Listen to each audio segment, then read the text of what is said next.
La véritable histoire de la galette des rois.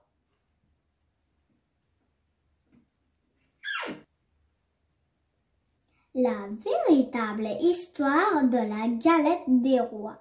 Marie-Anne Boucher, Rémi Amoir, Gauthier Languereau. À table, les galettes sont chaudes. En moins de 2 minutes, pas un souriceau, pas une sourisette ne manque l'appel. Un quart d'heure plus tard, il ne reste que des miettes. Les couronnes sont installées sur les oreilles.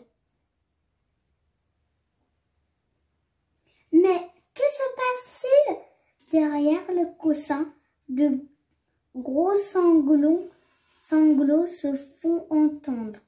C'est le petit soupir qui, une fois encore, n'a pas eu la fève. C'est pas juste. Et puis d'abord, pourquoi on tire les rois?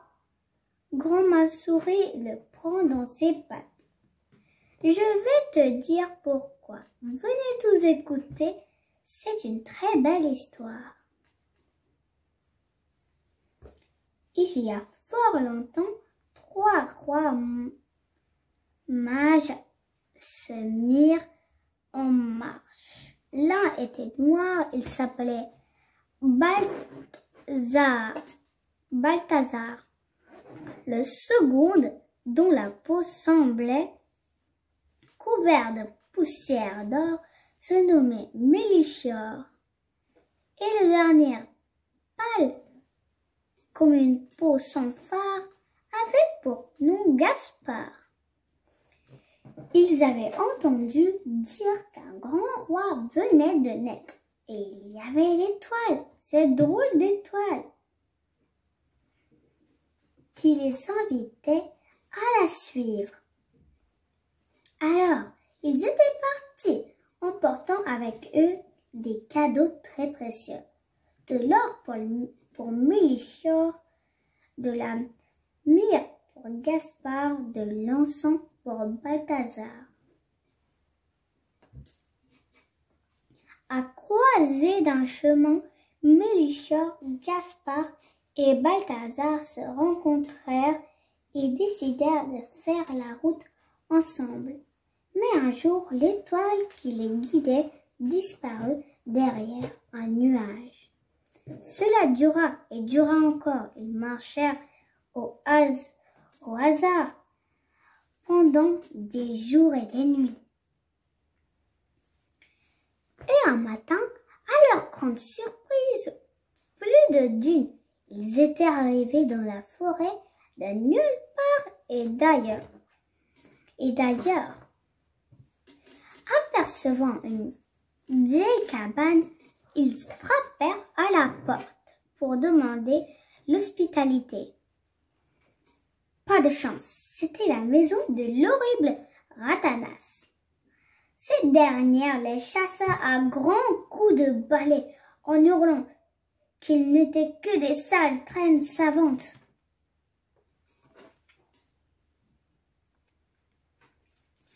Alors, fatigués et affamés, les rois mages s'assoupirent au pied d'un grand chêne. C'est là que Sucrète, ma douce ancêtre, les découvrit. Elle les installa confortablement auprès d'un grand feu et, après avoir écouté leurs histoires, elle alla leur préparer un bon repas.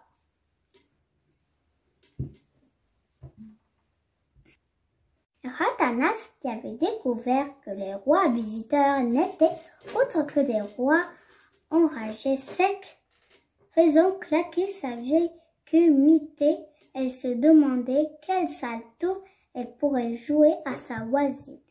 Elle ramassa un caillou qu'elle serra dans sa patte crochue et alla voir Sucrète, à qui elle demanda d'un air doucereux si elle pouvait lui emprunter quelques croûtes de gruyère. Pendant que cette dernière cherchait dans son garde-manger, Elle enfonça le caillou dans la galette que Sucrète s'apprêtait à servir. Elle remercia en grimaçant et partit en courant. Puis elle se posta derrière une fenêtre pour espionner. Voilà le dessert, annonça Sucrète. Les 3 rois avaient commencé à déguster la galette. Quand soudain, crac, Gaspard pousse un cri de douleur et cracha un caillou et une dent. Sucrète était désespérée. Gaspard, pour lui prouver qu'il ne lui voulait pas, qu'il ne lui en voulait pas, il la remercie de sa gentillesse. Lui offrit sa petite couronne dorée qu'il posa délicatement sur sa tête. Furieuse, Ratanas se jeta sur les baluchons des rois restés devant la porte. Voilà Lord Melchior écrasé. La myrrhe de Gaspard et l'encens de Balthazar et disparut dans la forêt. Quand ils découvrirent cela, les 3 mages se lamentèrent. Qu'allons-nous bien pouvoir offrir à l'enfant? Sucrète les consola en leur donnant un édredon garni de duvet de mésange, une bonne galette et un hochet en bois de rose qu'elle tenait de sa grand-mère.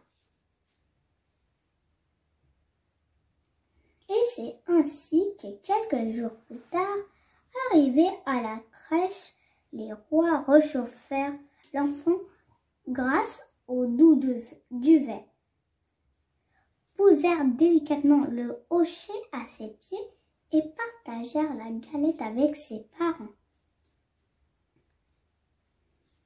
Depuis chaque année, Sucrète fit une galette aux amandes dans laquelle elle déposait un petit haricot blanc que l'on appelle fève. C'est plus propre qu'un caillou. Plus personne se casse dedans car on savait sur quoi l'on risquait de tomber. Et Sucrète prêtait sa couronne au roi ou la reine du jour.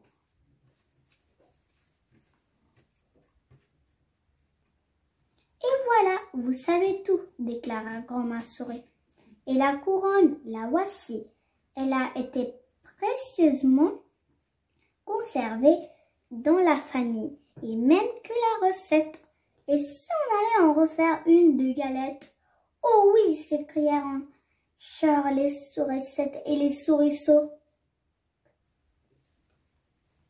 Grand-mère Souris cette fois mit dans la pâte 1250 fèves, et ce soir-là, Soupir s'endormit avec une belle couronne en or sur les oreilles et un grand sourire sur les babines.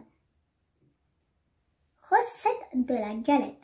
Bien se laver les patounes.